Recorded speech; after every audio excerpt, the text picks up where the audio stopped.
Okey, kita ada satu Myvane ni. Aircon tiba-tiba tak sejuk. So bila kata aircon tiba-tiba tak sejuk, sebelum tu ada bunyi macam besi bergeser. Kan? Jalan okey, tak ada masalah. Tapi bila kita on aircon tak sejuk, first kita boleh check lah. Okey, daripada sini kan kita boleh fokus masuk dalam. Fokus masuk dalam kat sini. Magnetic glass dia kat sini ni dia. Ni magnetic glass, kompresor. Kompresor depan, area depan ni magnetic glass dia. Tengok ada pergerakan ataupun keadaan dia normal ke tak normal. Macam tu lah boleh. Bukannya info ni untuk kita senang nak trace lah apa yang punca masalah dia. Sebagai pengguna pun senang sikit untuk bagi tahu kita korang punya mekanik. Okey, kira kau. Tengok rumah lah. Dia terbuka. Dari hujung. Dia terbuka lah, ada gap. Tapi yang belah depan dia, belah depan dia ni sempit.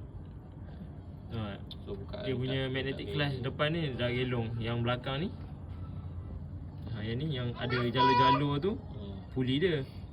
Bila on, ada magnet kat dalam tu.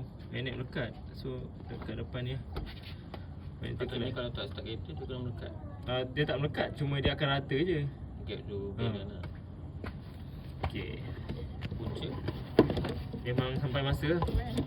Wear and tear. Okey. Ya. maksudnya bunyi daripada ni Nak kena tukar magnetic glass. bunyi daripada ni. Bunyi pada ni. Boleh start tengok. Aircon tu Ini untuk aircon ni. apa tak tukar plug gas lah. Wah, bukan. Sekarang ni magnetic glass dia tak engage ni. Okey, start je dulu. Start.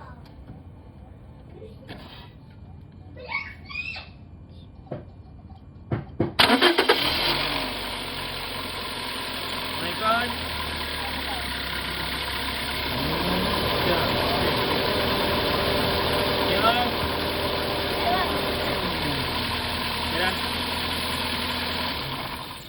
Patutlah bila bunyi aircon tu bunyi okey je. Tapi macam ni potensi bahaya dia sama dia tak pecah hancur lah. Kadang-kadang kalau pecah hancur dia boleh dia puli yang dalam tu terkeluar sekali yang best. Semua rosak. Tak ada gerak.